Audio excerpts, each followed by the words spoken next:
बिस्मिल्लाहिर्रहमानिर्रहीम। अस्सलाम वालेकुम नाज़रीन, AWC एग्री के साथ मैं हूं आपका मेज़बान ताहिर नदीम और मेरे साथ हैं organic agriculture expert Mohammad Ali Khan साहब। काश्तकार भाइयों, जैसा कि आप जानते हैं कि मौसम इस वक्त जो है पाकिस्तान के वसी तर इलाकों में वो खुल चुका है। स्मोक भी ख़त्म हो गई है और धुंध भी ख़त्म होगी। बाज़ इलाके कुछ ऐसे हैं जिनमें थोड़ी बहुत ही धुंध नज़र आती है। अदरवाइज़ मुल्क में जो सनी वेदर है, सूर्य निकला हुआ है, सुबह से ही सूर्य निकल आता है और धूप रहती है। ताहम जो हमारे शुमाली खैबर पख्तूनख्वा, इंतहाई शुमाली इलाके हैं, गिलगित बल्तिस्तान है या कश्मीर के इलाके हैं, इन इलाकों में एक मगरबी सिलसिले के पेश नज़र कुछ ना कुछ असरात इन इलाकों में मौजूद हैं और बाज़ इलाकों में हल्की बारिश, ज़ालाबारी और बुलंद पहाड़ी इलाकों पर जो बर्फ़बारी है वो भी रिकॉर्ड की जा रही है और उसकी इतलात हैं।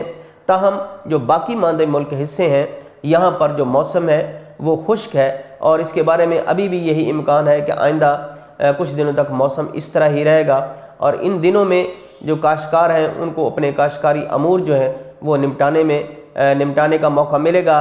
ख़ासकर इस वक्त जो हमारी फसलें हैं, गंदम है, चना है और दीगर फसलें हैं, उनकी काश्त का सिलसिला जारी है। बाज़ फसलों में जो मैनेजमेंट भी जारी है। इस तरह जो गंदम है उसकी बाज़ इलाकों में, जो वस्ती पंजाब है या जनूबी पंजाब है, इन इलाकों में अभी काश्त का सिलसिला जारी है। लेकिन सिंध के इलाकों में गंदम की काश्त मुकम्मल हो चुकी है और बाज़ इलाकों में उसको पहला पानी भी दिया जा चुका है या देने वाले हैं। तो आज हम गंदम के हवाले से बात करेंगे मोहम्मद अली खान साहब से कि किस तरह अब हमारे जो काश्तकार भाई हैं गंदम की मैनेजमेंट करें ताकि जो उनकी फ़ी एकड़ पैदावार है वो ज़्यादा हो सके और उनके जो पैदावारी अखराजात हैं, पैदावारी लागत है वो भी कम रहे।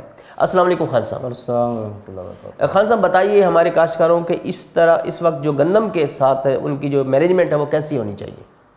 इस वक्त जो है जो अगीती काश्त है और जो मतलब है कि नवंबर के पहले हफ्ते में काश्त की गई है, तो उसमें ऐसे काश्तकार जिनकी जो अगीती काश्त है वो उगाव के 3 हफ्ते बाद जो है पानी लगाएं। और बाज़ ज़मीन तो ऐसी होती है कि जो मतलब कि 3 हफ्ते बाद भी पानी की ज़रूरत महसूस नहीं होती। आपने फसल का गहरा मुशाहिदा करना है और अगर महसूस करेंगे फसल पानी मांग रही है तब भी पानी लगाया जाए और अगर पानी की ज़रूरत नहीं पड़ रही तो पानी लगाने से गुरेज किया जाए। इसकी निशानी ये होती है कि जब दोपहर के बाद पत्ते जो हैं मुरझाना, नीचे की तरफ मुरझाना शुरू हो जाएं, तो आप देखेंगे इसका मतलब ये है कि फसल जो है पानी मांग रही है। यानी कि जिस तरह मुमकिन हो ताख़ीर से पानी लगाया जाए। पहला पानी जितने ज़्यादा ताख़ीर से लगाएंगे उतनी ज़्यादा रूट्स डेवलपमेंट होगी, इसकी जड़ें जो हैं, जड़ों का फैलाव बढ़ेगा, जड़ें ज़्यादा बड़ी होंगी, गहरी होंगी और इससे फसल जो है ज़्यादा सेहतमंद होगी।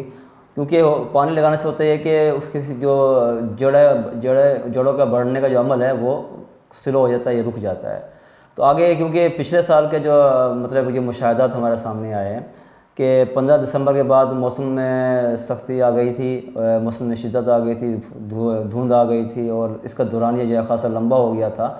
तो उसमें बहुत से सारे हमारे जो फार्मर्स हैं जिन्होंने शुरू में खादें इस्तेमाल नहीं की थी, वो उस दौरान खादें इस्तेमाल नहीं कर सके थे, जिसकी वजह से उनकी फसल में जो पैदावार थे वो कमी पैदा हो गई थी। तो इस मरतबा ऐसे फार्मर, ऐसे जो काश्तकार जिन्होंने अगीती काश्त मुकम्मल कर ली है वो अपने पहले पानी को ताख़ीर से लगाएं और जिन्होंने अभी तक खादें नहीं इस्तेमाल की हैं तो पहले पानी के साथ जो है वो DAP, यूरिया और पोटाश जो है वो लाजमी इस्तेमाल करें, ताकि यह है कि वो आपके जो अगर खुदा न खास्ता मौसम में शिद्दत आ जाए, सर्दी का दौरानिया बढ़ जाए या धुंध का दौरानिया बढ़ जाए तो वो उसमें फसल जो है कम से कम इसके मनफी असरात मरतब हों। और तहम दूसरे है कि जब अब जो लोग गंदम जो काश्त कर रहे हैं, जिन्होंने अभी काश्त नहीं किया, अब काश्त करने का अमल शुरू कर रहे हैं, तो उनसे भी मेरी गुजारिश यही है कि वो खादें जो है ना वो बर वक्त लगाएँ और इस बिजाई के वक्त जो है खादों को ज़रूर इस्तेमाल करें। एक बोरी DAP और एक बोरी यूरिया और आधी बोरी पोटाश हो जाए, या अगर एक बोरी पोटाश हो जाए तो ज़्यादा बेहतर है, क्योंकि जो पोटाश होती है मौसमी शिद्दत को कम करने में इसका अपना रोल होता है, तो ये अपना रोल प्ले करती है। तो अगर आप एक बोरी अगर SOP नहीं लगा सकते तो कम से कम आधी बोरी SOP जो है वो लाजमी लगाएं उसको। अच्छा खान साहब, आप चूँकि ऑर्गेनिक जो ज़राअत है उसके हामी आप चाहते हैं और आपका कहना भी यही है कि ऑर्गेनिक जो काश्तकारी है उसको फ़रोग़ दें, उससे जो पैदावारी लागत है वो कम होती है। लेकिन चूँकि खादें हैं उनका जो इस्तेमाल करना भी नागुज़ीर हो चुका है, बाज़ जगह खादों को डालना ज़रूरी होता है। तो आप किस तरह ये इसको जस्टिफाई करेंगे कि काश्तकार को अगर खाद इस्तेमाल करनी भी है तो वो किस तरह के उसको कम से कम उसका इस्तेमाल करे जिससे उसकी फसल की जो ग्रोथ है वो भी अच्छी हो जाए और उसकी लागत भी कम रहे? देखिए, इसमें मैं तो शुरू से इस चीज़ का हामी रहा हूँ कि कीमियाई खादों को कम से कम इस्तेमाल किया जाए। अब क्योंकि आप ये देखें कि हम नुकसान तो बर्दाश्त कर लेते हैं, फसल में पैदावार कम हो जाए तो हम नुकसान बर्दाश्त कर लेते हैं, रेट अगर सही ना मिले तो नुकसान बर्दाश्त कर लेते हैं। तो वो जो मुशक्क़त है वो बर्दाश्त कर लेते हैं, माली मुशक्क़त भी बर्दाश्त कर लेते हैं और जानी मुशक्क़त भी बर्दाश्त कर लेते हैं। तो शुरू में जैसे कि मैंने अर्ज़ किया कि आप ना ऑर्गेनिक फार्मिंग की तरफ आएँ और अपनी खादों को खुद तैयार करें। आप डीएपी की जगह अगर रॉक फॉस्फेट इस्तेमाल कर लेंगे, इसके साथ आप बैक्टीरिया कल्चर इस्तेमाल कर लेंगे तो आपकी डीएपी से आपकी काफ़ी हद तक जान छूट सकती है, उसका बजट काफ़ी सारा कम हो सकता है। इसी तरह पोटाश की का जो इस्तेमाल है उसकी जगह आप अगर हमारे जो मार्बल फैक्ट्रियाँ हैं, मार्बल फैक्ट्री जो संगमरमर का जो वेस्ट होता है, जो पाउडर होता है, अगर उसको पोटाश की जगह इस्तेमाल कर लें तो आपकी पोटाश की कमी पूरी हो सकती है। तो इसके साथ बैक्टीरिया कल्चर को जो है ये वेस्ट डिकम्पोज़र या बैक्टीरिया कल्चर जो है, जो बैक्टीरिया इसके मतलब कि इसको डिकम्पोज करने के लिए इस्तेमाल होते हैं, वो इसका कल्चर अगर आप इस्तेमाल करेंगे तो आपके इसमें अखराजात में खासा नुमाया कमी हो जाएगी।